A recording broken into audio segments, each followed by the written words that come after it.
तो स्टूडेंट, ये उड़ान सार संग्रह का बुक है और हम लोग सीएनटी पढ़ रहे हैं। ठीक है, सीएनटी का 2 वीडियो हम अपलोड कर चुके हैं, ये तीसरा वीडियो है। तो आइए इसकी शुरुआत करते हैं।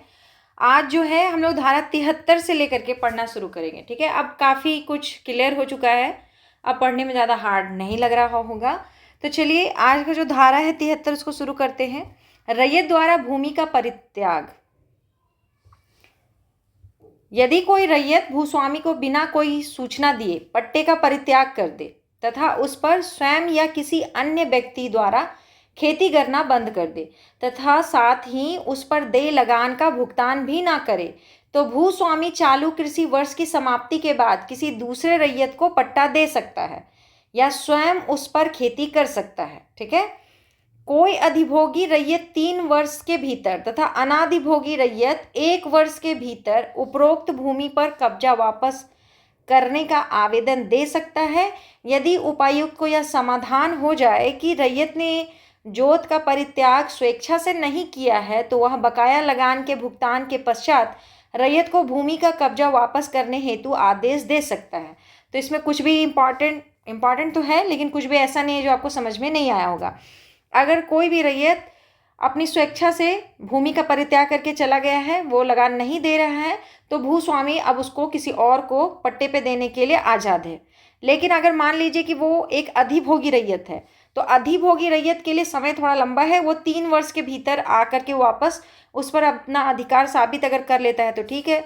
और अगर अनाधिभोगी रैयत है तो उसके लिए समय सीमा थोड़ा कम है, 1 वर्ष का है। ठीक है, तो मान लीजिए कि अगर वो अधिभोगी रैयत है तो 3 साल के भीतर, अनाधिभोगी रैयत है तो 1 साल के भीतर वो आके कहे कि हम अपनी मर्जी से ये खेत नहीं छोड़े थे, हम पे दबाव था। और अगर डीसी साहब को लगेगा कि हाँ वो ठीक बोल रहा है, सही बोल रहा है, तो जो बकाया लगान है वो चुकाने के बाद भूमि उसी को दे दिया जाएगा। ठीक है, यही बता रहा आपको। अगला है 74 नंबर धारा, रैयत का अधिभोग जारी रहना। तो ये क्या है, पढ़िए इसको। यदि किसी भूधारक, ग्राम मुखिया या रैयत का अधिभोग जारी रखने हेतु कोई पट्टा निष्पादित किया गया हो, तो उस पट्टे के जरिए अधिभोग में शामिल नहीं समझा जाएगा। ठीक है, तो इसका मतलब क्या है, यदि किसी जमीन के लिए कोई नया एग्रीमेंट नहीं बना है लेकिन पुराना कब्जा जारी है, तो उसको अवैध नहीं माना जाएगा, वो अवैध है। अब देखिए 74 का, काश्तकारी रिक्त होने पर ग्राम मुखिया का अवधारणा। यदि ग्राम मुखिया द्वारा धारित कोई काश्तकारी रिक्त हो जाए, तो उस काश्तकारी के भीतर रहने वाला न्यूनतम 3 काश्तकार या भूस्वामी ग्राम मुखिया के अवधारणा हेतु उपायुक्त को आवेदन देंगे। ठीक है, तो ये समझ में आ रहा होगा 74 का। मान लीजिए किसी गांव के मुखिया की काश्तकारी यानी खेती की जमीन खाली हो गई है। ठीक है, कोई भी कारण से खाली हो गई, जैसे कि उसका उत्तराधिकारी कोई नहीं था या फिर और भी कोई कारण से उसका पूरा जमीन क्या है, खाली हो गया है।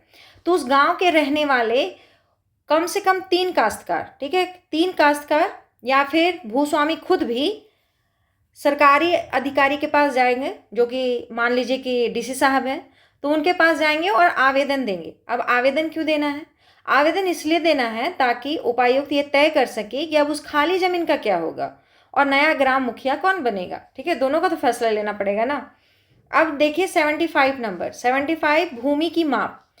किसी संपदा, भूधृति या मुंडारी खूंटकटीदार काश्तकारी के प्रत्येक भूस्वामी को भूमि का सामान्य सर्वेक्षण तथा इसकी माप करने का अधिकार होगा। यदि भूमि के अधिभोगी द्वारा सर्वेक्षण या माप का विरोध किया जाता है, तो भूस्वामी उपायुक्त के पास एक आवेदन देगा तथा उपायुक्त उचित जांच के पश्चात इस संबंध में आवश्यक दिशा निर्देश देंगे।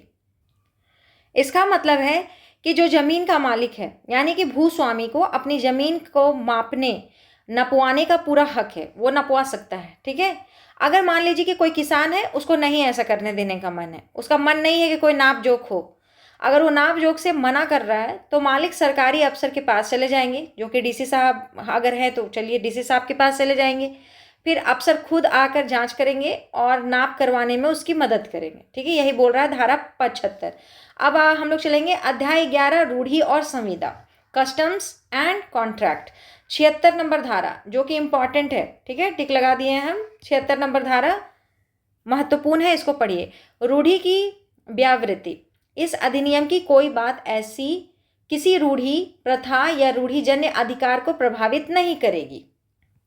इसका सीधा सा मतलब यही है कि नया कानून गांव के को बहुत जो पुरानी परंपरा है, रीति रिवाज है, जो बहुत पुराने पुरखों से चली आ रही है, उसको खत्म नहीं करेगा। ठीक है, जो रस्म पहले से चली आ रही है वो वैसे का वैसे ही चलते रहेगा। बस ये साधारण सा बात 76 में कहा गया है, लेकिन ये इंपॉर्टेंट है, धारा याद रखिएगा 76।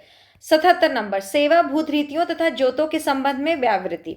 राज्य सरकार की अधिसूचना के अतिरिक्त इस अधिनियम की कोई भी बात सेवा भूत रीतियों या जोत की किसी प्रसंगति पर प्रभाव नहीं डालेगी। ठीक है, तो 77 क्या कहना चाह रहा है? तो इसमें कहा जा रहा है सेवा के बदले मिली जमीन के बारे में। पुराने समय में कई काम के बदले में जमीन ही दिया जाता था। ठीक है, बहुत सारा काम या सेवा के बदले में जमीन दिया जाता था, जो कि हम लोग पढ़ते भी हैं। यह कानून उन जमीनों पर तब तक कोई असर नहीं डालेगा जब तक सरकार इसके लिए कोई खास आदेश ना निकाल दे, यही कहना चाह रहा है ये। चलिए आगे, 77 के बाद है 78, वास भूमि। वास भूमि को पूरा पढ़ें। यदि कोई रैयत अपनी वास भूमि को रैयत के रूप में धारित करता है तो वह इस अधिनियम के प्रावधानों द्वारा ही विनियमित होगा। सिंपल है ये कि अगर कोई किसान अपनी खेती की ज़मीन के अलावा किसी ऐसी ज़मीन पर रहता है जहां उसका घर है, तो उस ज़मीन पर भी CNT एक्ट वैसे ही लागू होगा। अगला है अधिनियम के अपवर्जन पर करार द्वारा प्रतिबंध। इस अधिनियम के प्रारंभ होने के पूर्व या पश्चात किसी भूस्वामी व काश्तकार के बीच संविदा की कोई भी बात किसी भी काश्तकार को अधिभोगाधिकार अर्जित करने से नहीं रोकेगी। ये बहुत अच्छा नियम है। ठीक है, इसको ध्यान से सुनिएगा। अगर कोई मालिक मतलब भूस्वामी और किसान आपस में कोई समझौता कर लेते हैं, किसान को जमीन पर कब्जा करने का अधिकार नहीं मिलेगा। यही है करार, दोनों के बीच में करवा लिया गया है। पहले के जो हमारे भूस्वामी हैं थोड़ा होशियार होते थे, वो इससे साइड से एक करार करा लिए हैं किसान से कि जो भी रूल रेगुलेशन सरकार का रहने दो, लेकिन तुम कभी भी इस पर पूरा अधिकार हमसे नहीं मांगेगा। इस करार कोई भी एक एग्रीमेंट में करवा ले। तो सरकार कहता है कि ऐसा कोई भी चीज़ लागू नहीं हो सकता और ऐसा कोई करार, कोई समझौता हो ही नहीं सकता है। ठीक है, तो इसको पूरा समझ लेते हैं कि अगर कोई भूस्वामी और किसान आपस में कोई ऐसा समझौता कर लेते हैं कि किसान को ज़मीन पर कब्जा करने का अधिकार नहीं मिलेगा, मतलब वो कभी भी ऑक्यूपेंसी राइट उसको नहीं मिलेगा, तो वह समझौता बेकार है। मतलब कि कितना भी बढ़िया सरकारी पेपर पे वो समझौता हो रखा है, वो बेकार है टोटली। कानून किसान को हक दिलाने से किसी को भी, मतलब कानून जो है किसान को हक दिलाने से किसी को रोकने नहीं देगा, ये इसका कहना है। ठीक है, 79 यही है। अब अध्याय 12, अधिकार अभिलेख और लगानों का निर्धारण। इसमें 80 नंबर जो धारा है वो भी इंपॉर्टेंट है। ठीक है, चलिए, सर्वेक्षण करने और अधिकार अभिलेख तैयार करने का आदेश देने की शक्ति। राज्य सरकार किसी राजस्व अधिकारी द्वारा किसी स्थानीय क्षेत्र, संपदा या भूत रीति का सर्वेक्षण कराने तथा उसका अधिकार अभिलेख तैयार करने का आदेश दे सकती है। तो ये क्या है, जिसको हम इंपॉर्टेंट कह रहे हैं, 80 नंबर धारा बहुत इंपॉर्टेंट है। क्या? राज्य सरकार किसी भी इलाके में सर्वे करने का आदेश दे सकती है ताकि यह पता चल सके कि कौन सी जमीन किसकी है। इसके बाद एक सरकारी रिकॉर्ड तैयार होगा जिसे अधिकार अभिलेख कहते हैं। क्या कहते हैं? अधिकार अभिलेख कहते हैं। इंग्लिश में कहें तो रिकॉर्ड ऑफ राइट्स। ठीक है, अब धारा 81 पढ़िए। अभिलिखित की जाने वाली विशिष्टताएं। धारा 80 के द्वारा पारित आदेश में काश्तकार का नाम, उसका वर्ग, भूमि की स्थिति व सीमाएं, भूस्वामी का नाम, भुगताई लगान, लगान निर्धारण की प्रक्रिया तथा अन्य शर्तों का वर्णन मिलता है। तो अभी हम लोग बोले कि अधिकार अभिलेख तैयार करने के लिए कौन कह सकता है? राज्य सरकार कह सकता है। तो उसमें होगा क्या, उसमें लिखा क्या होना चाहिए? तो जब सर्वे होगा तो रजिस्टर में कौन कौन सी बातें लिखी जाएंगी? उसमें लिखा जाएगा कि किसान का नाम क्या है, वो किस श्रेणी में आता है, ठीक है, जमीन कहाँ का है, चौहद्दी उसकी क्या है, उसका भूस्वामी कौन है, कितना लगान उस पर मिलता है या कितना लगान तय हुआ है, किस तरीके का लगान है, सारी बातें उसमें लिखी होनी चाहिए। ठीक है, यही बोल रहा है। तो धारा 81 वो हो गया। अब हम लोग पढ़ेंगे धारा 82, जल के विषय में सर्वेक्षण करने तथा अधिकार अभिलेख तैयार करने का आदेश। तो ये भी है कि पानी के बारे में भी सर्वे होता है। अगर पानी के इस्तेमाल के लिए कोई रूल है तो आपको 82 में याद रखना है। ठीक है, राज्य सरकार भूस्वामी काश्तकारों या अन्य व्यक्तियों के बीच जल के उपयोग या बहाव से संबंधित विवादों का समाधान करने तथा उसका सर्वेक्षण करने का आदेश राजस्व अधिकारी को दे सकती है। ठीक है। अगर पानी के इस्तेमाल में या फिर उसके इस्तेमाल को लेकर गांव वालों या मालिकों के बीच में कोई झगड़ा है तो सरकार सर्वे का आदेश देगी ताकि पानी का सही बंटवारा और रिकॉर्ड बन सके। ठीक है। अब धारा 85 देखिए, इंपॉर्टेंट है। ठीक है। उचित लगान का परिनिर्धारण। किसी क्षेत्र में सर्वेक्षण या अधिकार अभिलेख के आधार पर राजस्व अधिकारी किसी काश्तकार द्वारा धारित भूमि का उचित लगान परिनिर्धारित कर सकेगा। ठीक है। तो समझ में ये आ गया होगा कि सर्वे होने के बाद सरकारी अधिकारी कोई भी हो, राजस्व अधिकारी हो चाहे डीसी साहब हो, यह तय करेंगे कि उस जमीन के लिए किसान को उचित लगान कितना देना चाहिए और वो उचित लगान क्या होना चाहिए, ना बहुत ज़्यादा होना चाहिए ना बहुत कम होना चाहिए। तो यही हो गया उचित लगान का परिनिर्धारण। ठीक है। Settlement for fair rent. तो 85 नंबर धारा आपके लिए इंपॉर्टेंट है। अब चलिए 46 नंबर धारा, लगान परिनिर्धारण के दौरान उठने वाले विवाद या मामले।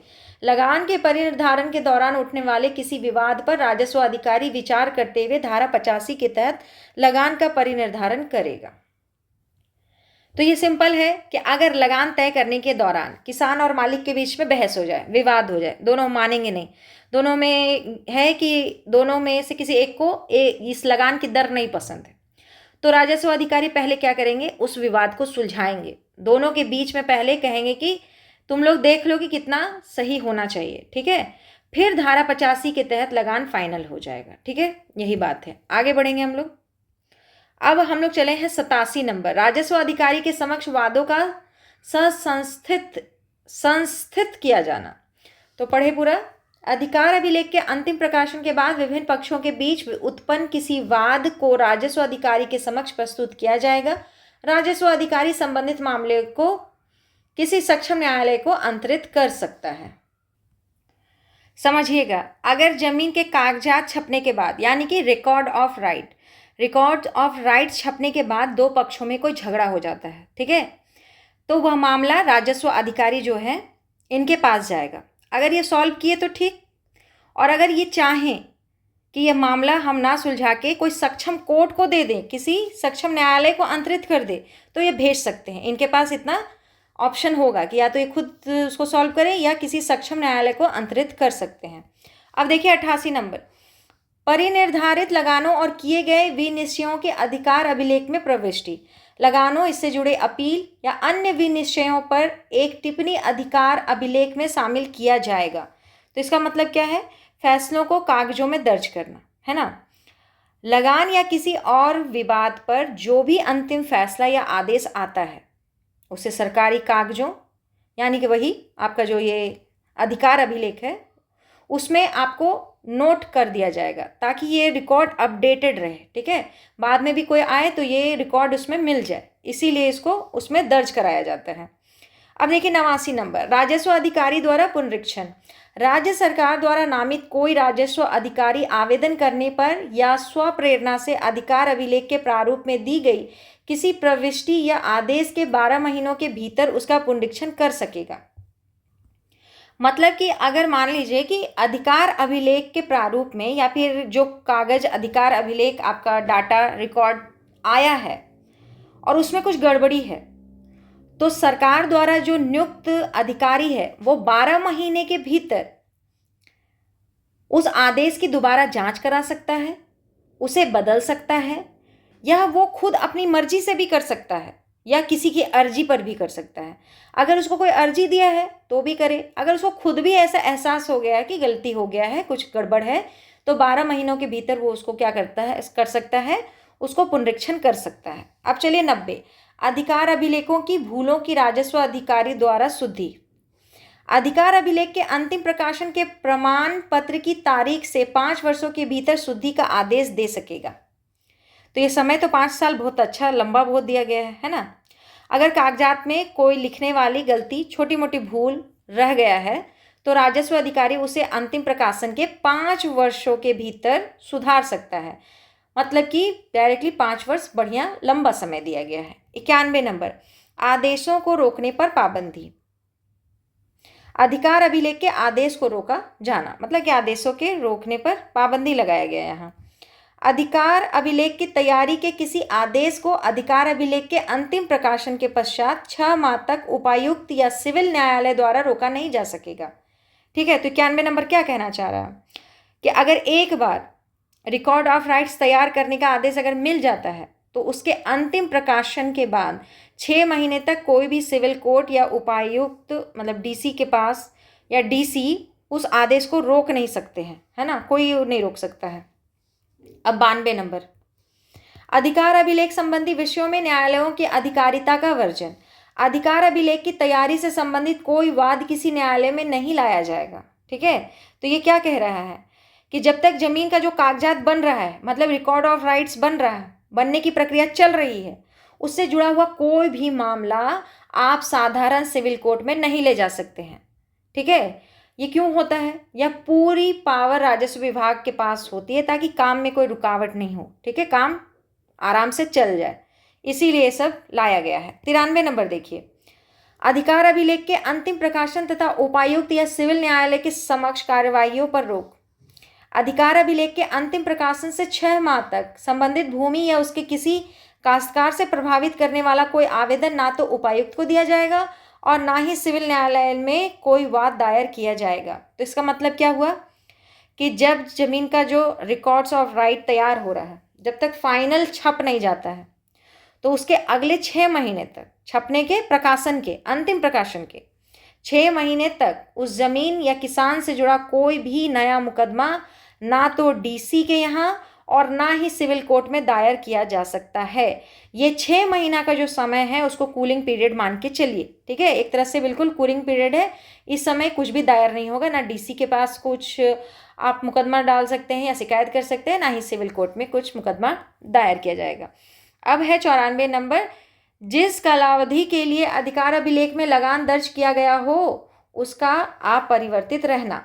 यदि किसी जोत का लगान अधिकार अभिलेख में दर्ज हो या उसे इस अध्याय के अधीन घटा दिया गया हो तो अधिकार अभिलेख के प्रकाशन के बाद 15 वर्षों तक इसमें परिवर्तन नहीं किया जाएगा यदि ऐसा प्रकाशन इस अधिनियम के प्रकाशन के पश्चात किया हो। यदि किसी जोत का लगान अधिकार अभिलेख में दर्ज हो या उसे यह अध्याय के अधीन घटा दिया गया हो तो अधिकार अभिलेख के प्रकाशन के बाद 7 वर्षों तक इसमें कोई परिवर्तन नहीं किया जाएगा यदि ऐसा प्रकाशन इस अधिनियम के प्रकाशन के पूर्व किया गया हो। तो सिंपल सा बात है कि अगर सरकारी कागजों में मतलब कि आपका जो अधिकार अभिलेख है उसमें लगान कम कर दिया गया है तो अगले 15 साल तक उसको बढ़ाया नहीं जा सकता है। ठीक है, और अगर बढ़ा दिया गया है तो 7 साल जो है अगले 7 साल तक उसमें फिर कोई बदलाव नहीं होगा। ऐसा इसलिए किया जाता था ताकि किसान को पता रहे कि उसको लंबे समय तक कितना लगान देना है, बार बार उसका लगान घटते बढ़ते नहीं रहे। अब चलिए 95 नंबर, इस अध्याय के अधीन कार्यवाहियों की खर्च। अब कोई भी पट्टा बनेगा चाहे कुछ भी होगा, मुकदमा होगा, सब में खर्चा होता है। इस अध्याय के अधीन की गई कार्यवाहियों से संबंधित खर्चों का भुगतान संबंधित भूमि के भूस्वामियों, अभिधारियों व अधिभोगियों द्वारा ऐसे अनुपात में चुकाया जाएगा जो राज्य सरकार द्वारा निर्धारित किया जाए। तो ये तो एकदम सिंपल है, समझने में कोई दिक्कत नहीं है कि सर्वे करने या कागजात तैयार करने में जो भी सरकारी खर्चा आता है उसे उस जमीन के भूस्वामी और वहाँ खेती करने वाला किसान आपस में बांट के चुकाएगा और इसको सरकार तय कर देगी कि किसका कितना हिस्सा होगा। ठीक है, नहीं तो आपस में दोनों लड़ मरेंगे। 96 नंबर, करार या समझौते को लागू कराने की राजस्व अधिकारी की शक्ति। इस अध्याय के अधीन अधिकार अभिलेख तैयार करने और विवादों का विनिश्चय करने में राजस्व अधिकारी किसी भूस्वामी और उसके अभिधारी के बीच किए गए किसी वैध करार या समझौते को कार्यान्वित करेगा।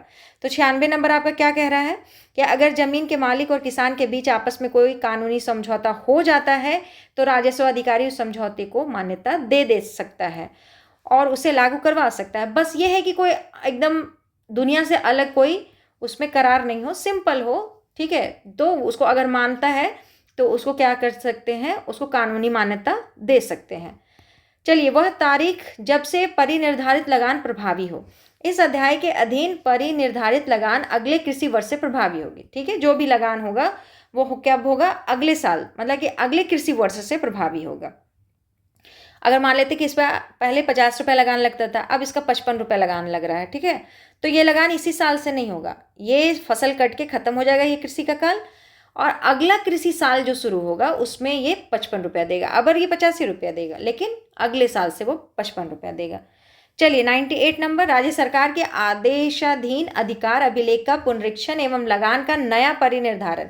राज्य सरकार किसी भी समय स्वप्रेरणा से या आवेदन पर अधिकार अभिलेख का पुनरीक्षण व लगान का परिनिर्धारण कर सकती है। ये आपको धारा 98 में बताया जा रहा है। यानी कि राज्य सरकार के पास यह पावर है कि वो कभी भी उसका मन हो खुद से तो खुद से, अगर कोई तरह का उसको अर्जी मिला है तो अर्जी, ठीक है। स्वप्रेरणा से मतलब खुद से, आवेदन मतलब कि उसको अर्जी मिला है तो राज्य सरकार को या तो आवेदन कोई दिया हो या उसको अपना मर्जी हो, जमीन के रिकॉर्ड की जांच करवा सकता है वो, और लगान फिर से तय कर सकता है, ठीक है। तय करने का आदेश दे सकता है। तो ये समझ में आ गया। चलिए 99 नंबर, लगान में वृद्धि जहां धारा 98 के अधीन आवेदन पत्र नामंजूर कर दिया जाए। तो अब ये क्या कहता है, यदि राज्य सरकार अधिकार अभिलेख के पुनरीक्षण हेतु भूस्वामी द्वारा दिए गए आवेदन को नामंजूर कर दे तो भूस्वामी उपायुक्त के पास लगान में वृद्धि हेतु आवेदन कर सकेगा। चलिए, अगर जमीन का मालिक जो है मतलब कि भूस्वामी लगान बढ़वाना चाहता है, राज्य सरकार के पास जाके अर्जी दिया, आवेदन दिया, लेकिन राज्य सरकार खारिज कर दिया, ठीक है, तो अभी भी उसके पास एक रास्ता बाकी है। उसके पास एक रास्ता और क्या बचा हुआ है कि वो उपायुक्त के पास भी जा सकता है, डीसी के पास जाकर भी वो गुहार लगाएगा कि आप मेरा क्या कीजिए, लगान बढ़वा दीजिए, ठीक है। यही कह रहा है धारा 99। मतलब इसके पास दो खिड़की है, एक था राज्य सरकार के पास जाने का, राज्य सरकार नहीं माना तो डीसी के पास भी जा सकता है। तो चलिए अब 100 नंबर बताते हैं कि 100 नंबर क्या कहना चाहता है। इस अधिनियम के प्रारंभ के पूर्व कतिपय अधिकारों के अभिलेख के लिए दिए गए निर्देशों का विधि मान्यकरण। इस अधिनियम के प्रारंभ के पूर्व बंगाल काश्तकारी अधिनियम 1885 की धारा 101 के अधीन इस अधिनियम की धारा 81 के उपखंड ढ में उल्लिखित किसी तरह के किसी अधिकार को अभिलिखित करने का कोई भी आदेश विधि मान्य होगा। तो मतलब ये क्या कहना चाहता है, ये कहना चाह रहा है कि सीएनटी एक्ट 1908 के लागू होने से पहले बंगाल काश्तकारी अधिनियम 1885 की धारा 101, ठीक है, इसके तहत जो भी जमीन के रिकॉर्ड बनाने के आदेश दिए गए थे उन्हें इस कानून में भी सही और मान्य माना जाएगा। ऐसा नहीं कहा जाएगा कि अभी जो हम रूल बनाए हैं वही ठीक है और पहले वाला बिल्कुल गलत था, ऐसा नहीं है। उसको भी मान्य ही माना गया है, उसको भी वैलिडेशन दिया गया है, यानी पुराने सरकारी आदेश रद्द नहीं होते हैं, ठीक है। अब 100 का पढ़िए। 100 का है कि चराई, वन उपज लेने आदि के अधिकारों एवं तत्व संबंधी भुगतान के संबंध में कतिपय उपबंधों का लागू होना। चराई, वन उपज, मत्स्य पालन व अन्य सामानों से संबंधित अधिकार भूधारक का होगा।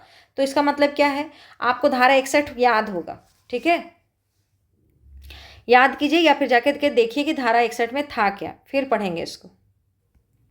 धारा 61 में वस्तु रूप में देय लगान का रूपांतरण था, तो आप उतना मत समझिए, बस पहले यहीं का बात समझिए, ठीक है। जमीन पर खेती के अलावा और भी चीज़ें होती हैं, जैसे जानवरों को चराना या जंगल की लकड़ी, वहाँ का फल सब लेना, इन सब पर भी किसका अधिकार होगा और कितना पैसा देना होगा, ये सभी नियम बनता है। ये सभी नियम भी वही होंगे जो जमीन के मालिक के लिए तय किए गए थे। बस यही आपको 100 का कहना चाह रहा है, इसीलिए आपको 61 से जोड़ा गया था। 61 हम लोग पढ़े थे कि वस्तु रूप में देय लगान को मन है तो आप नगद में भी रूपांतरण करवा सकते हैं, तो वही यहाँ पर उसी से रिलेटेड है, इसीलिए 61 का यहाँ पे रेफरेंस दिया गया था। चलिए अध्याय 13, भूमि संबंधी शर्तें एवं उनका रूपांतरण और अभिलेख। अध्याय 13 में हम लोग को 101 नंबर धारा पढ़ना है, नई भूमि संबंधी शर्तों के विरुद्ध प्रतिषेध। इस अधिनियम के प्रारंभ से और उसके बाद व्यक्तिगत सेवा करने की एकमात्र शर्त पर लगान मुक्त काश्तकारी के अतिरिक्त किसी अन्य भूमि संबंधी शर्त के साथ काश्तकारी का सृजन नहीं किया जाएगा। तो इसका मतलब क्या है, मतलब है कि अब से कोई भी जमींदार किसी किसान पर कोई नई शर्त नहीं थोप सकता है। पुराने समय में लोग मुफ्त सेवा के बदले जमीन देते थे, लेकिन अब वैसी कोई नई शर्त लगाकर खेती की शुरुआत नहीं की जा सकती है, ठीक है।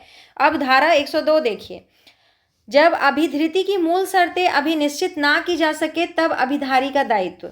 यदि किसी अभिधृति की मूल शर्तें अभी निश्चित नहीं की जा सके तो अभिधारी प्रचलित स्थानीय रूढ़ी या प्रथा के तहत प्रचलित शर्तों के लिए ही वह उत्तरदायी होगा, अन्य किसी शर्त के लिए नहीं। चलिए इसका क्या मतलब है, मान लीजिए कि किसी जमीन का पुराना कोई कागजात था, खो गया, अब पता ही नहीं चल पा रहा है कि कौन सा शर्त उसमें लिखा हुआ था, किस शर्त पर दोनों एक दूसरे को जमीन दिए और लिए थे। तो क्या होगा? तो ये समझ के चलिए कि ऐसी स्थिति में उस इलाके की जो भी पुरानी परंपरा या रीत रही होगी वहाँ की, वही शर्त उस ज़मीन पर लागू हो माना जाएगा। अगर कोई ख़ास भी दोनों कोई अपने आप में कोई शर्त मान के चले होंगे, तो वो शर्त वहाँ पर मान्य नहीं होगा, उसको वहाँ पर नहीं जोड़ा जाएगा, क्योंकि कागज़ तो बुला दिया गया है। तो जो भी वहाँ पर पुराने ढंग से उसी इलाके में जो पुरानी परंपरा पर रीत चल रही होगी, उसी शर्त पर उस ज़मीन पर भी वही शर्त लागू कर दिया जाएगा। कोई अपनी मर्जी से नई शर्त को नहीं जोड़ सकता है, ये कहा जा रहा है। ठीक है, अब मान लेते हैं 103 नंबर, 103 धारा, भूमि संबंधी शर्त के वर्तमान मूल्य का निर्धारण। यदि किसी न्यायालय के लिए किसी भूमि संबंधी शर्त के मूल्य का निर्धारण आवश्यक हो, तो यह पिछले 10 वर्षों या उससे कम अवधि का औसत मूल्य माना जाएगा। तो इसका मतलब क्या है? अगर कोर्ट को यह तय करना पड़े कि जमीन की किसी शर्त की आज के समय कितनी कीमत है, मतलब कि आज कितना कीमत लगाएं, तो कीमत कैसे लगाएंगे?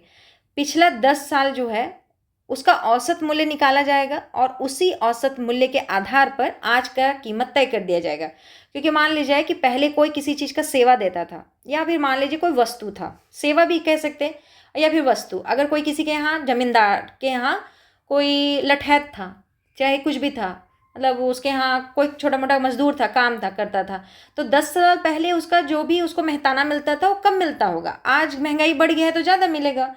ठीक उस प्रकार से अगर वो कोई सामान बेचता था तो वो भी अब सामान का दाम भी बढ़ गया है। तो देखा जाएगा कि उस समय से 10 साल तक में या अभी से पिछले 10 साल तक में जो भी औसत कीमत होगा वही कीमत तय कर दिया जाएगा। ठीक है, अब 104 नंबर, लगान तथा भूमि संबंधी शर्तों के मूल्य के लिए वाद की प्रक्रिया। यदि लगान की वसूली के किसी वाद में काश्तकारी की भूमि संबंधी शर्तों के मूल्य की वसूली की मांग भी की जाए, तो देखा जाएगा कि भूमि संबंधी शर्तों का मूल्य और देय लगान का योग उचित लगान से अधिक हो जाता है या नहीं। यदि यह राशि उचित लगान से अधिक है तो न्यायालय उचित लगान के संबंध में निर्णय देगा। अब एक बात समझिए यहाँ पर, ठीक है, अगर कोई जमींदार लगान के साथ साथ किसी शर्त की भी मांग करता है, तो कोर्ट यह देखेगा कि जो लगान है और फिर शर्त है जो वो लगा रहा है, ठीक है, और दोनों की कीमत मिलाकर अगर लगान जो लगता है उससे भी बहुत ज़्यादा लगान लग रहा है, तो कोर्ट उसको घटा करके उस लगान को उचित दायरा में ले आएगा। ठीक है, और अगर बहुत ज़्यादा नहीं है तो फिर चलने देगा। जैसे मान लीजिए कि कोई किसान, मतलब कि किसी रैयत को खेत मिला, अब उस पर सिंचाई का खर्चा भूस्वामी बहुत ज़्यादा बढ़िया किया और सिंचाई की व्यवस्था भी बहुत ज़्यादा अच्छा किया। ठीक है, तो अब भूस्वामी का कहना है कि हम खर्चा बहुत किए थे तो तुम्हारा लगान जो होगा सो होगा, और उसके बाद जो हम खर्चा बहुत ज़्यादा किए थे इसलिए तुम्हारा जो भी और एक्स्ट्रा चार्जेस है वो लगेगा। तो पहले ये कोर्ट देखेगा ना कि लगान के साथ जो एक्स्ट्रा चार्ज जोड़ रहा है, जो भी एक्स जोड़ रहा है, वो उचित लगान से बहुत ज़्यादा तो नहीं हो जा रहा है। अगर 19-20 का फ़र्क है तो चलता है, और अगर बहुत ज़्यादा का फ़र्क है तो वो नहीं मान्य होगा। ठीक है, उसको फिर क्या किया जाएगा, सीमित कर दिया जाएगा, उसको सीमित करने का हक है इसमें। तो चलिए 104 नंबर तो समझ गए, अब हम लोग आगे बढ़ेंगे। ठीक है, 105 नंबर, ज़्यादा ही आगे बढ़ गए। 105, भूमि संबंधी शर्तों का स्वेच्छा से रूपांतरण। यदि कोई भूमि किसी भूमि संबंधी शर्त के अधीन धारित की जाती है तो अभिधारी या भूस्वामी राजस्व अधिकारी के पास उन शर्तों के रूपांतरण हेतु लिखित आवेदन कर सकता है। राजस्व अधिकारी इस संबंध में अपने विवेक से रूपांतरण के लिए उचित राशि का निर्धारण कर शर्तों का रूपांतरण कराएगा। तो 105 क्या कहना चाह रहा है कि अगर किसान और जमींदार के बीच पहले से कोई शर्त तय है, जैसे कि खेती के बदले मजदूरी करना है, ये सब कुछ भी, तो राजस्व अधिकारी को अर्जी देकर उस शर्त को पैसे में यानी कि टोटली नगद में बदला जा सकता है। अधिकारी तय करेगा कि उस शर्त के बदले कितने पैसे देने होंगे। ठीक है, ये वाला बात है कि भूमि संबंधी शर्तों का स्वेच्छा से रूपांतरण। अब है 106 नंबर, रूपांतरण सहित या रहित भूमि संबंधी शर्तों को अभिलिखित करने की शक्ति। तो इसको समझने की कोशिश कीजिए।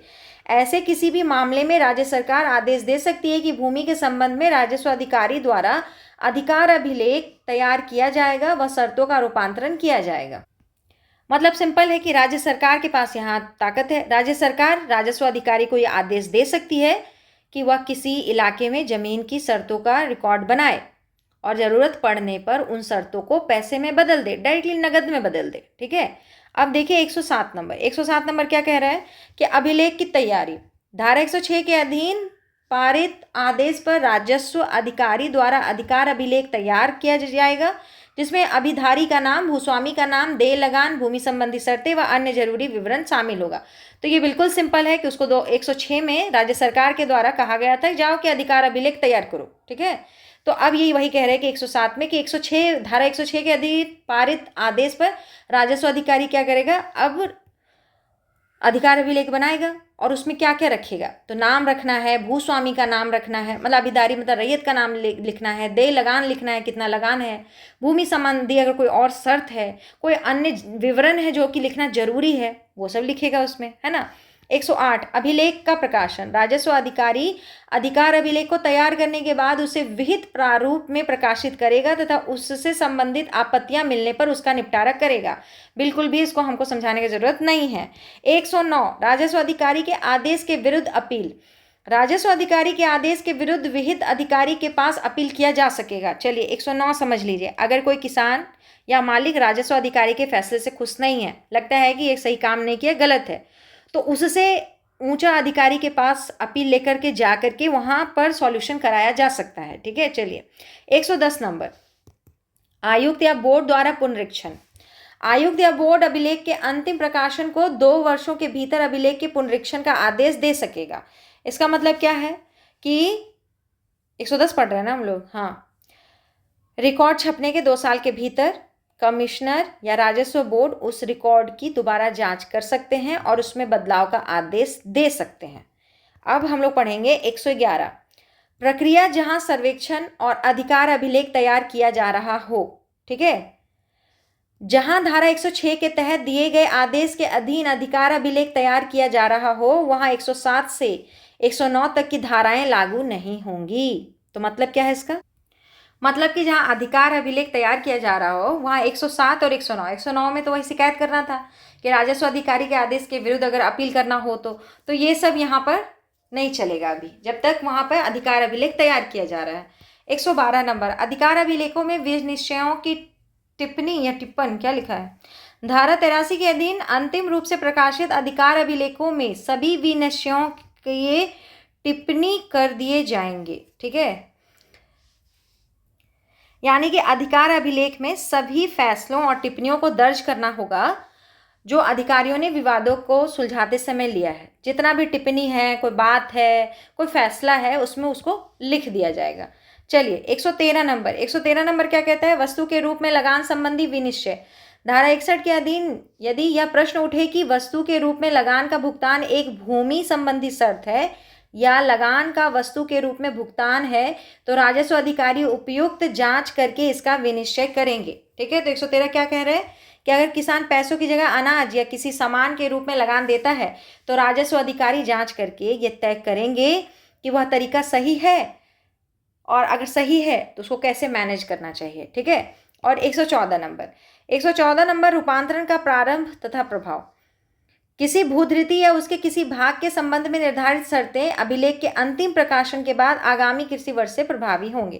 तो ये तो सिंपल है कि अगर जमीन की शर्तों को बदलकर पूरा नगद कर दिया गया है तो वह नियम कागज छपना, जो आपका अधिकार अभिलेख है, उसके छपने के बाद अगले कृषि वर्ष से लागू होगा। उसके शुरुआत से लागू हो, अगले कृषि वर्ष से, मतलब जो अभी जो साल चल रहा था उस पर लागू नहीं होगा, नेक्स्ट ईयर से लागू होगा। यही सिंपल सा बात कह रहा है। आगे बढ़ेंगे हम लोग 114 के बाद 115 स्वैच्छिक रूपांतरण का खर्च। धारा 105 के अंतर्गत की गई कार्यवाही के संबंध में, फिर हम लोग 105 आ गए, नहीं 115 आ गए, सॉरी। धारा 105 के अंतर्गत की गई कार्यवाही के संबंध में राजस्व अधिकारी उसके खर्च को भूस्वामी व अभिधारी के बीच उचित अनुपात में विभाजित करेगा। हम 105 देके ये दुखी हो गए कि कहीं फिर से हम इसको दोबारा तो नहीं ले आए थे, है ना, नहीं दोबारा नहीं लाए थे। चलिए 115 हम लोग समझ रहे हैं ना, फिर से पढ़ते हैं। धारा 105 के अंतर्गत की गई कार्यवाही के संबंध में राजस्व अधिकारी उसके खर्च को भूस्वामी तथा अभिधारी के बीच उचित अनुपात में विभाजित करेगा। सिंपल बात है, कोई बड़ा बात नहीं है कि अगर किसान और जमींदार अपनी मर्जी से किसी शर्त को नगद लगान में बदलवा रहा है तो भी तो खर्चा लगेगा। तो उस सरकारी कार्रवाई में जो भी खर्चा आएगा उसे राजस्व अधिकारी दोनों पक्षों, जमींदार और किसान, मतलब भूस्वामी और किसान के बीच उचित अनुपात में बंटवा देंगे, यानी खर्चा दोनों मिलकर उठाएगा। अब 116 नंबर, अभिलेख तथा अनिवार्य रूपांतरण का खर्च। धारा 106 के अधीन दिए गए आदेश के पालन में राज्य सरकार द्वारा किया गया खर्च भूस्वामी व अभिधारी के बीच उचित अनुपात में राज्य सरकार द्वारा विभाजित किया जाएगा। चलिए, अब ये 106 पर जो आदेश राज्य सरकार दिए थे कि जाओ वहाँ रिकॉर्ड्स ऑफ राइट तैयार करो, तो उसमें भी खर्चा आया है, ठीक है, तो उसका भी तो खर्चा का बंटवारा करना पड़ेगा। वही कह रहा है कि अगर सरकार खुद आदेश देकर जमीन की शर्तों को बदलती है, जो कि अभी राज्य सरकार 106 के अनुसार ये आदेश दिया था कि जाओ रिकॉर्ड फिर से तैयार करो, तो उस समय होने वाला सरकारी खर्चा भी जमींदार और किसान के बीच बांट दिया जाएगा। इसका हिस्सा अब राज्य सरकार तय करेगी, ठीक है। 116 नंबर जो धारा है उसमें वो कौन तय करेगा? राज्य सरकार आपका तय करेगा। चलिए, 117 नंबर, लगान में कमी या वृद्धि का दावा करने के अधिकार की व्यावृत्ति। तो ये क्या कह रहा है? इस अध्याय के अंतर्गत की गई कोई भी कार्यवाही किसी अभिधारी या भूस्वामी के लगान में कमी या वृद्धि के दावे के अधिकार का वर्जन नहीं करेगी। तो इसका मतलब क्या है कि इस चैप्टर में कोई भी, इस धारा में कोई भी बात जमींदार या किसान को इस अधिकार से नहीं रोकता है कि वे भविष्य में लगान बढ़ाने या घटाने की मांग कर सकें। ये दरवाजा हमेशा खुला हुआ है, ठीक है। 117 यही कहता है। अध्याय 14, भूस्वामियों की विशेषाधिकार युक्त भूमि का अभिलेख, ठीक है। धारा 14 तक आ गए, अभी भी सफ़र बहुत लंबा है लेकिन धारा 14 तक आ गए, खुशी हो रहा है। 118 नंबर धारा बहुत इंपॉर्टेंट है, ठीक है, टिक हम लगा दिए थे पहले ही। तो धारा 118 हम लोग कह रहे हैं कि बहुत इंपॉर्टेंट है। भूस्वामी की विशेषाधिकार युक्त भूमि की परिभाषा। इस धारा के अंतर्गत निम्न प्रकार की भूमियों को भूस्वामी की विशेषाधिकार युक्त भूमि माना जाएगा। वैसी भूमि जिसे भूस्वामी अपने स्टॉक यानी कि उपकरणों, हल, बैल, ट्रैक्टर आदि से या अपने सेवकों द्वारा या भाड़े के मजदूरों द्वारा जोतता हो, ठीक है। अब इसको समझना होगा, सिंपल भाषा में समझिए कि ये जो 118 नंबर धारा है वो क्या बताएगा कि कौन कौन सा जमीन जमींदारों की खास भूमि मानी जाएगी, ठीक है, उसकी खास जमीन मानी जाएगी।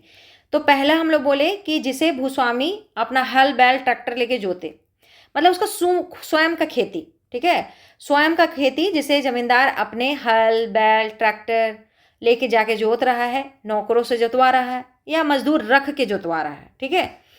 फिर है जो किसी अभिधारी द्वारा 1 वर्ष से अधिक अवधि के पट्टे पर अथवा 1 वर्ष या उससे कम अवधि के लिखित या मौखिक पट्टे पर धारित हो, वह रूढ़ी द्वारा विशेषाधिकार भूमि माना जाएगा, ठीक है, माना जाता हो।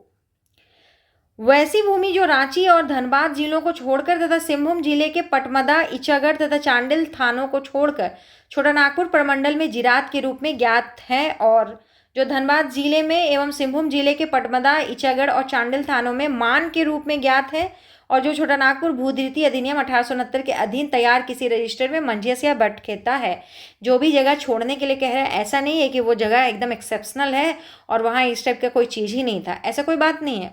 ये जो जगह छोड़ने का बात कर रहा है ना, वहाँ मान कह कर के इस भूमि को लिखा पहले ही जा चुका था, तो क्या करे फिर, ठीक है ना। पहले ही मान नाम से जो आप यहाँ पे इसको खास भूमि कह रहे हैं कि विशेषाधिकार भूमि, वो इस क्षेत्र में मान नाम से पहले ही क्या था, रजिस्ट्रीकृत था।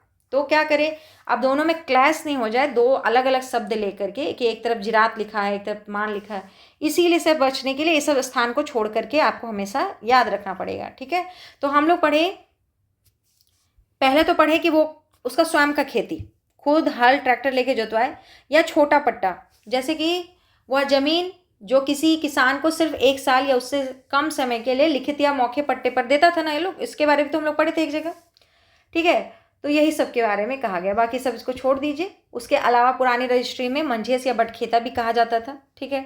तो ये आपको 118 नंबर धारा समझ में आया हो, मतलब कि किसको विशेषाधिकार युक्त भूमि कहेंगे, इसी का परिभाषा पढ़े हैं हम लोग। अब 119 नंबर पढ़ेंगे, भूस्वामी की विशेषाधिकार युक्त भूमि का सर्वेक्षण और अभिलेख का निर्देश देने की शक्ति।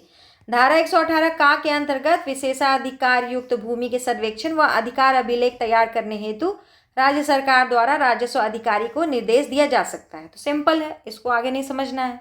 चलिए, 121 नंबर क्या कहता है, भूस्वामी या अभिधारी के आवेदन पर भूस्वामी की विशेषाधिकार युक्त भूमि को अभिलिखित करने की शक्ति। तो पहला क्या लिखा है, भूस्वामी या अभिधारी के आवेदन व अपेक्षित राशि जमा करने पर राजस्व अधिकारी द्वारा यह निश्चित किया जा सकेगा कि उक्त भूमि भूस्वामी की विशेषाधिकार युक्त भूमि है या नहीं है। मतलब क्या कह रहा है? कह रहा है कि अगर कोई जमींदार हो गया या किसान हो गया, कोई अधिभोगी, ठीक है, अर्जी देने गया और अर्जी देकर कहता है, अर्जी भी दिया और फी भी दिया है ना, अपेक्षित राशि भी लिखा है, मतलब कि वो अर्जी देता है और जो भी जरूरी फीस है उसको भी भर देता है। तो राजस्व अधिकारी ये जांच करेंगे और तय करेंगे कि जो जमीन है वो जिसके लिए अर्जी दिया है वो जमीन विशेषाधिकार युक्त भूमि है या नहीं है, ठीक है। परंतु यदि राजस्व अधिकारी धारा 119 के अधीन ऐसी भूमि का अभिलेख तैयार कर चुका है तो वह इस प्रकार कोई आवेदन ग्रहण नहीं करेगा। देखिए, जब तक कि वो धारा 119 के अधीन उसका जो अधिकार अभिलेख था वो तैयार नहीं किया है तब तक वो आराम से ये अर्जी ले लेगा। लेकिन अगर वो धारा 119 के तहत उस भूमि को पहले ही उसका रिकॉर्ड बना चुका है, ठीक है, उसका अधिकार अभिलेख जारी कर चुका है, तो वो ऐसे किसी भी अर्जी पर विचार करेगा नहीं, ठीक है, कोई विचार नहीं करेगा, वो अर्जी नहीं लेगा। 122 जांच की प्रक्रिया।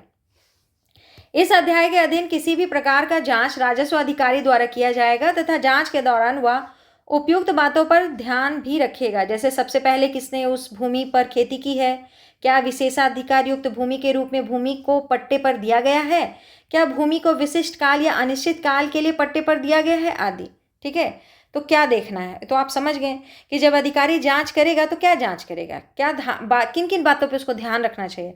तो सबसे पहले वो जांच करते वक्त ध्यान रखेगा कि सबसे पहले उस जमीन पर किसने खेती शुरू की थी, ठीक है, क्या वह जमीन कभी कोई पट्टे पर दिया था, क्या वह जमीन किसी निश्चित समय के लिए दिया गया था कि हमेशा के लिए दिया गया था, ये सब बातों को वो ध्यान रखेगा। चलिए अब धारा 123 पढ़ते हैं। या उपधारणा की कोई भूमि भूस्वामी की विशेषाधिकार युक्त भूमि नहीं है। राजस्व पदाधिकारी या किसी न्यायालय द्वारा जांच में जब तक यह सिद्ध ना हो जाए कि कोई भूमि भूस्वामी की विशेषाधिकार युक्त भूमि है तब तक राजस्व पदाधिकारी या न्यायालय वह यह उपधारित करेगा कि भूस्वामी या भूमि भूस्वामी की विशेषाधिकार युक्त भूमि नहीं है। मतलब कि ये काम खुद भूस्वामी को दे दिया गया है कि तुम ही पहले जा करके प्रूफ करके दिखाओ कि ये भूमि तुम्हारा विशेषाधिकार युक्त भूमि है कि नहीं है। जब तक तुम प्रूफ ना कर लो तब तक हम नहीं मानेंगे कि ये विशेषाधिकार युक्त भूमि है, ठीक है, यही इसका मतलब निकल रहा है। 123 नंबर का, कोर्ट या अधिकारी तब तक किसी जमीन को जमींदार की खास जमीन नहीं मानता है जब तक कि जमींदार खुद ये सबूत दे करके साबित नहीं कर देता है कि ये जो कह रहा है वो सामान्य जमीन नहीं है बल्कि उसका विशेषाधिकार युक्त भूमि है, ठीक है। चलिए 124 नंबर। 124 भूमि को भूस्वामी के विशेषाधिकार युक्त भूमि के रूप में अभिलिखित नहीं किया जाना।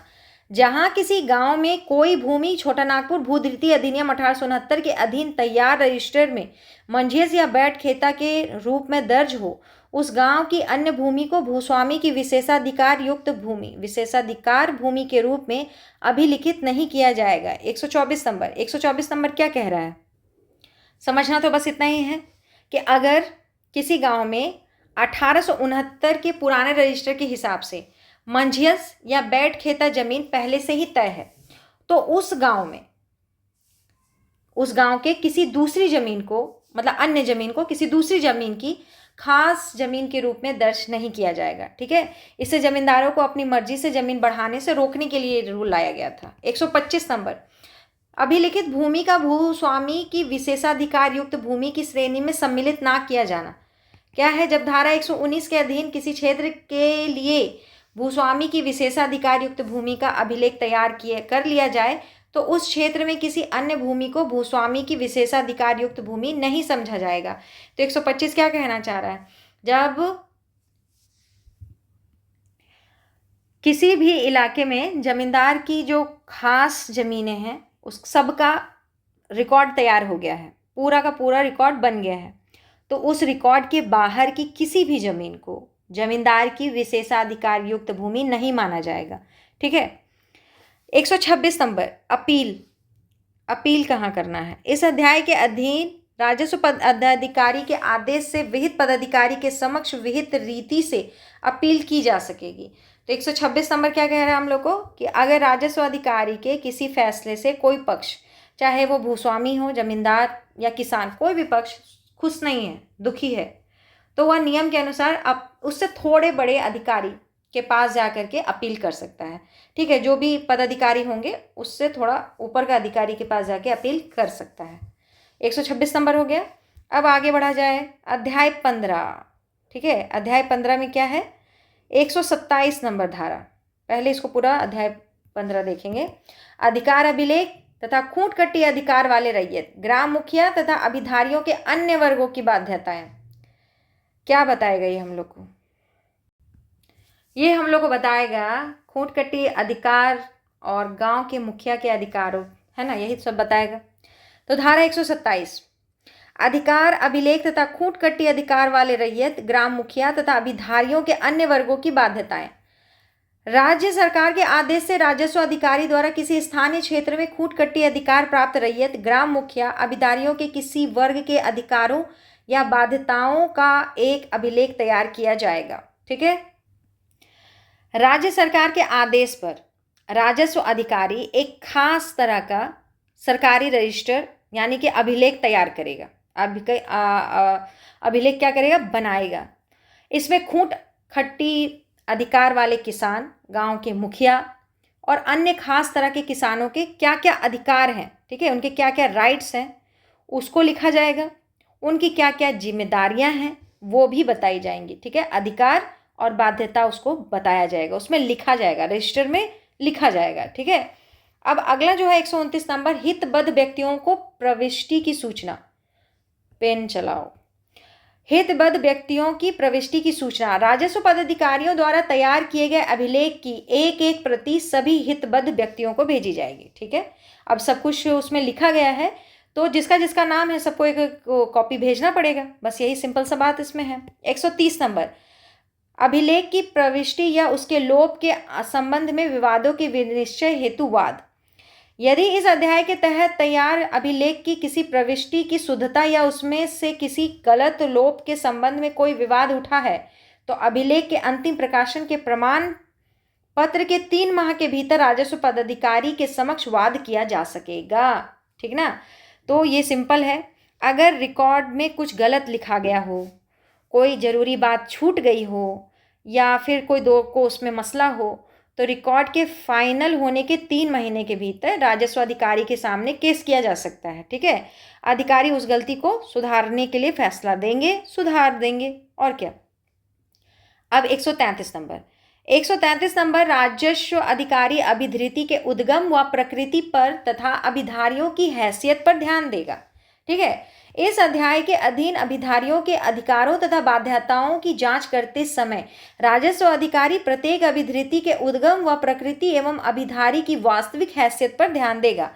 ठीक है, देखिए वास्तविक हैसियत समझना पड़ेगा एक बार। जांच करते समय अधिकारी हवा में बात नहीं करेगा।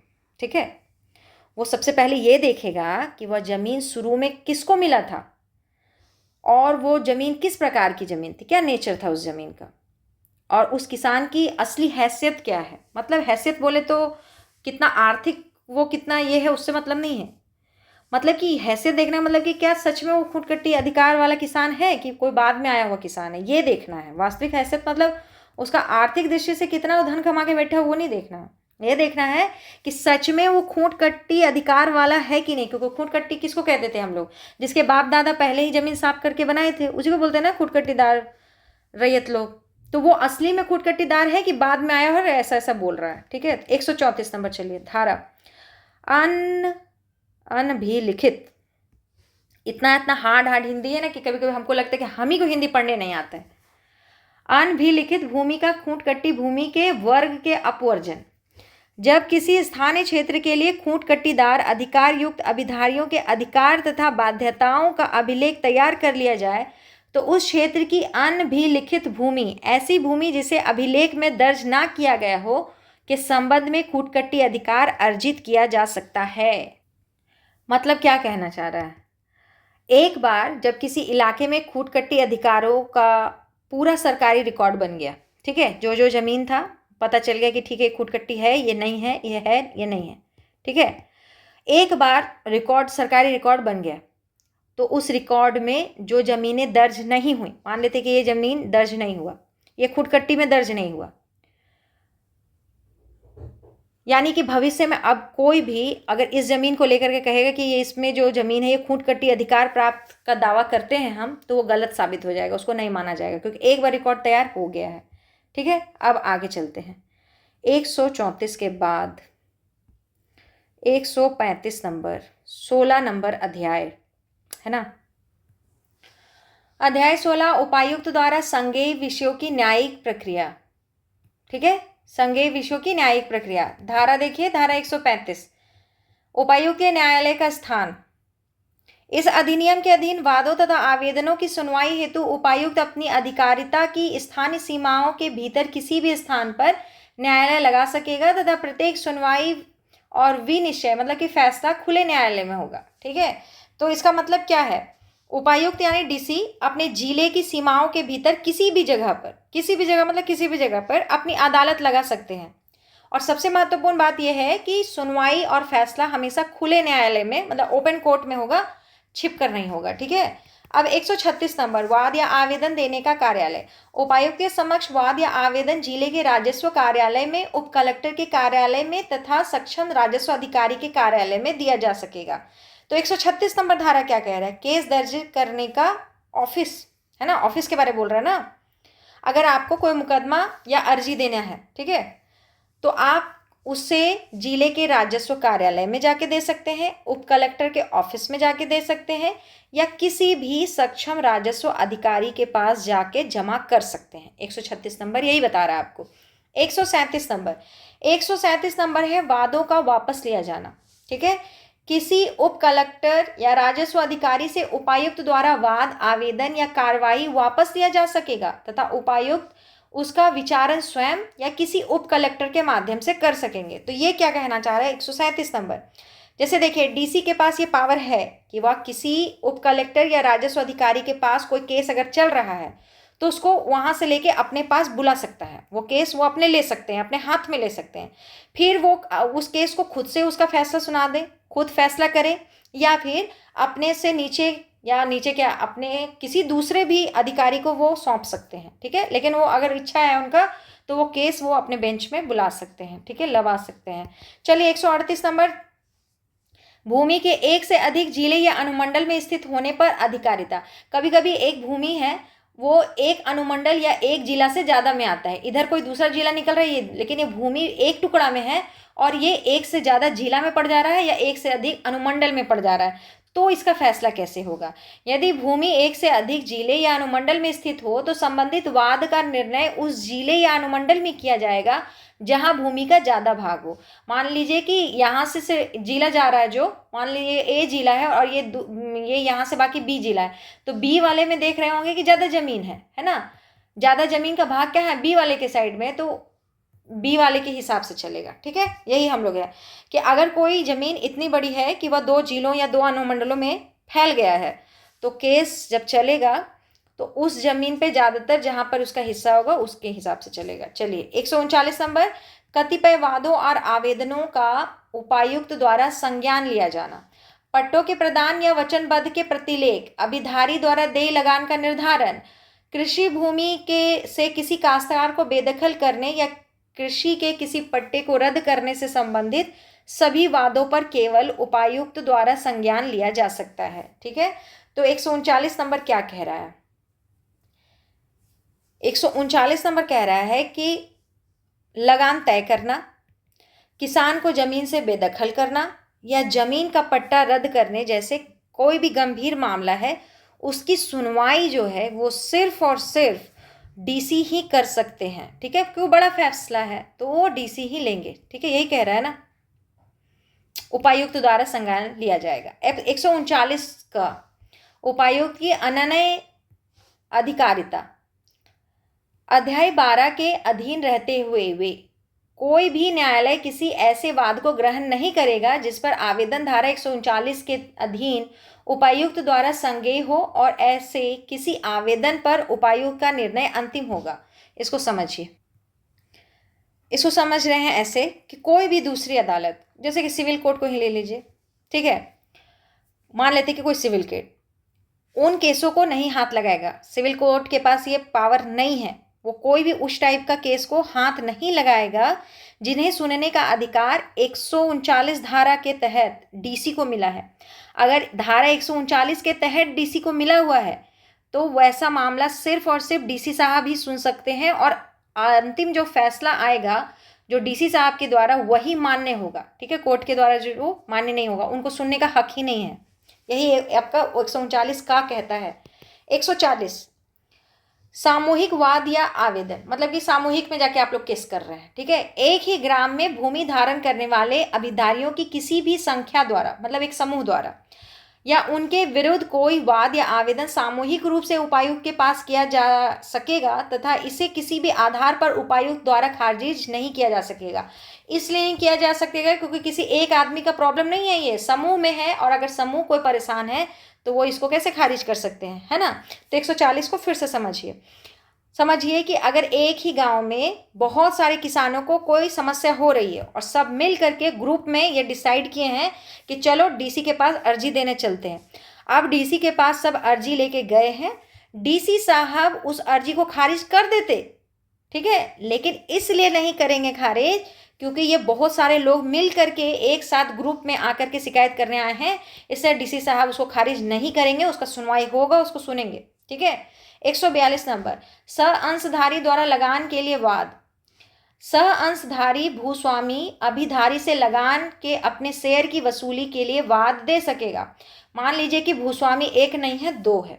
ठीक है, एक शेयर वाला नहीं है, दो है, मतलब मालिक कभी कभी दो भी तो हो सकता है, नहीं हो सकता भूस्वामी दो नहीं हो सकता है। अगर किसी जमीन में के दो या दो से अधिक मालिक हैं तो उनमें से कोई एक मालिक, मान लेते कि ये जमीन था, इसमें कोई एक खेती करता है, इसका मालिक जो है भूस्वामी दो भाई है, क्योंकि उसका बाप था, उसके बाद अब दोनों में बांट दिया, दो भाई इसका भूस्वामी है। तो उसका बाप क्या किया था कि बांट दिया था कि तुम 50% तुम लेना, 50% तुम लेना। तो ये जो किसान है इस पर ये दोनों में से कोई एक भी अगर उसको अपना लगान नहीं मिल रहा है भूस्वामी को, तो अपने हिस्से के लिए वो जाकर के उस पर केस कर सकता है। किसान पर अपने हिस्से को मांगने के लिए और लगान वसूल करने के लिए वो उस पर केस कर सकता है, यही बात कहा गया है। एक लाइन में बता देते हैं कि अगर किसी जमीन के दो या दो से अधिक मालिक हैं और उनमें से कोई एक मालिक किसान से अपना हिस्सा लगान के रूप में वसूल करता है और नहीं हो पा रहा है तो वो केस कर सकता है, उसके पास इतना सुविधा मिला हुआ है। ठीक है, तो अब 143 पे चला जाए। चलिए, तो 143 से अब हम लोग क्या शुरू कर रहे हैं, अब हम लोग पढ़ेंगे कि कोर्ट में केस कैसे कैसे होता है। ठीक है, और फिर केस कैसे कैसे चलता है। तो चलिए 143 से शुरू करते हैं। दावा कथन प्रस्तुत कर वाद संस्थित किया जाना। इस अधिनियम के अधीन वाद व दावा कथन उपायुक्त के समक्ष प्रस्तुत कर संस्थित किया जाएगा। इसका मतलब क्या है कि इस कानून के तहत कोई भी मुकदमा या शिकायत लिखित रूप में डीसी के सामने पेश करके शुरू की जाएगी। ठीक है, अब हम लोग केस शुरू कर रहे हैं। 144 नंबर, कतिपय वादों और आवेदनों में दावे के कथन में अपेक्षित अतिरिक्त विशिष्टियां। उपायुक्त के समक्ष सभी वादों और आवेदनों में धारा 143 के द्वारा अपेक्षित विशिष्टियों के अतिरिक्त निम्नलिखित विशिष्टियां शामिल होंगी। पहला, अभिधारी द्वारा धारित भूमि की स्थिति व नाम, और दूसरा है ऐसी भूमि के विस्तार और सीमाओं का विवरण। तो चलिए 144 आपको क्या बता रहा है। 144 बता रहा है कि अर्जी में आपको क्या क्या लिखना जरूरी है। ठीक है, इसमें अर्जी दे रहे थे ना हम लोग 143 में, तो अब अर्जी में लिखना क्या क्या है ये 144 बता रहा है। सामान्य जानकारी, और अर्जी में जो दो खास बात का और खा लिखने बोल रहा है वो है कि किसान की जमीन का नाम क्या है, ठीक है, और वो कहाँ पर स्थित है पहला ये बताइए। फिर उस जमीन का विस्तार मतलब चौहद्दी बताइए, और उसका बाउंड्री, उसका पूरा विस्तार बताना है। ठीक है। 145 नंबर धारा, साक्ष्य में गृहीत मौलिक दस्तावेजों के स्थान पर उनकी प्रतिलिपियों या उदाहरणों का प्रतिस्थापन। किसी वाद या कार्यवाही से संबंधित दस्तावेजों के प्रतिलिपि या उदाहरण को उपायुक्त के आदेश से मूल प्रति के स्थान पर रखा जा सकेगा तथा कार्यवाही के बाद भूस्वामी को लौटा दिया जाएगा। ठीक है, तो ये देखिए, अगर केस में कोई असली सरकारी कागज सबूत के तौर पर चाहिए, ठीक है, तो डीसी के आदेश पर उसका फोटोकॉपी, मतलब कि प्रतिलिपि को फोटोकॉपी कहते हैं हम लोग, प्रतिलिपि यानी कि फोटोकॉपी रिकॉर्ड में रख कर असली कागज मालिक को वापस दे दिया जाएगा। ठीक है, अब उसी पर काम होगा। प्रतिलिपि तो है ना, उसी को तो देखना है कि उसमें लिखा लिखा क्या क्या है। अब है 146 नंबर। 146 नंबर क्या कहता है? दावा कथन किसके द्वारा पेश किया जाएगा? दावा कथन वादी या उसके एजेंट के द्वारा पेश किया जाएगा जो मामले के तथ्यों से अवगत हो। बस सिंपल है कि अर्जी कौन जमा करेगा, है ना, यही है ना 146। 146 में क्या कह रहे हैं कि अर्जी कौन जमा करेगा? कोर्ट में अर्जी या तो वादी मतलब जो केस कर रहा है खुद देगा, या फिर उसका कोई एजेंट मतलब लॉयर रखेगा। ठीक है, अपने लिए वकील या प्रतिनिधि रखेगा और उसको उसका पूरा जानकारी होगा। ठीक है। 147 दावा कथन पर हस्ताक्षर और उसका सत्यापन। दावा कथन के नीचे वादी या उसके एजेंट का विहित प्रारूप में हस्ताक्षर एवं सत्यापन होगा। ठीक है, तो ये भी सिंपल है कि अर्जी के नीचे वादी या उसका एजेंट मतलब कि उसका वकील, वादी खुद भी रह सकता है या वो अपने लिए वकील भी रख सकता है, तो वादी या फिर उसका एजेंट हस्ताक्षर करता है मतलब साइन करता है और ये सत्यापित करता है कि जो भी जानकारी हम इसमें आपको दे रहे हैं सभी के सभी सच हैं। ठीक है। अब 148 नंबर। 148 है कि वादी द्वारा दस्तावेजों का पेश किया जाना। वादी दावा कथन पेश करते समय दावे के समर्थन में दस्तावेज उपायुक्त के समक्ष पेश करेगा।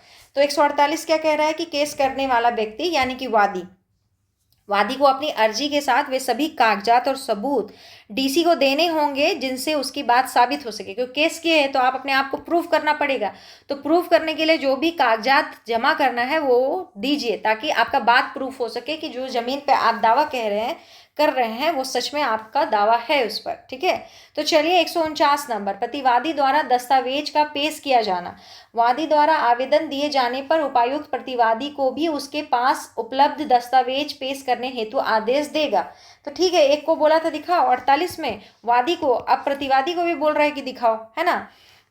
तो हम लोग क्या बोल रहे हैं 149 नंबर में प्रतिवादी द्वारा सबूत देना, यानी कि जिसके खिलाफ केस हुआ है उसको बोलते हैं हम लोग प्रतिवादी।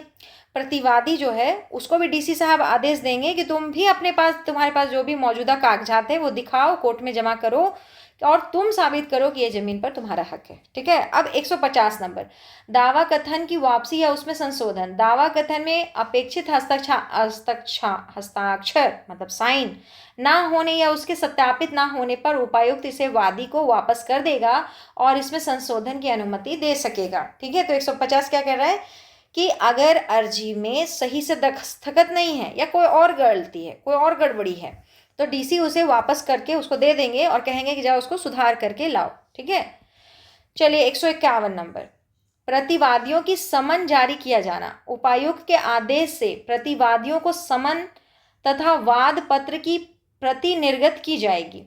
अब क्या करना है कि जब केस दर्ज हो गया है, एक आदमी जाके केस कर दिया है, तो डीसी साहब के वो कहेंगे कि एक समन भेजो और समन में अगला पार्टी को बुलाओ ताकि उसको भी तो पता चले कि उसके खिलाफ केस हुआ है और उसको भी कोर्ट में आना है और उसको भी कोर्ट में आकर के सभी दस्तावेज दिखाना होगा। तो ठीक है, यही बात कहा गया। 152 क्या कहता है? 152 प्रतिवादी का स्वयं या एजेंट के माध्यम से उपस्थित होना। उपायुक्त के आदेश पर समन में विनिर्दिष्ट तारीख को प्रतिवादी को स्वयं उपस्थित होना पड़ेगा तथा उपायुक्त के आदेश पर ही वह अपने एजेंट के माध्यम से उपस्थित हो सकेगा। तो 152 सिंपल ही है, कोर्ट में हाजिर होने के लिए कहा जा रहा है उसको। समन मिलने के बाद प्रतिवादी को तय तारीख में कोर्ट में आना होगा। वह खुद आ सकता है या अपने एजेंट को भी भेज सकता है और जब उसको डीसी साहब खुद बुलाएंगे तो खुद आएगा। चलिए 152 समाप्त। आज हम लोग इतना ही रखते हैं। ठीक है, फिर हम लोग अगले दिन 152 के बाद से स्टार्ट करेंगे 153 से। ठीक है, हम लोग को थोड़ा लंबा जाना है लेकिन कोई बात नहीं, आज इतना ही रखते हैं। आप पूरा वीडियो देखा कीजिए, वीडियो को लाइक भी किया कीजिए। ठीक है, धन्यवाद।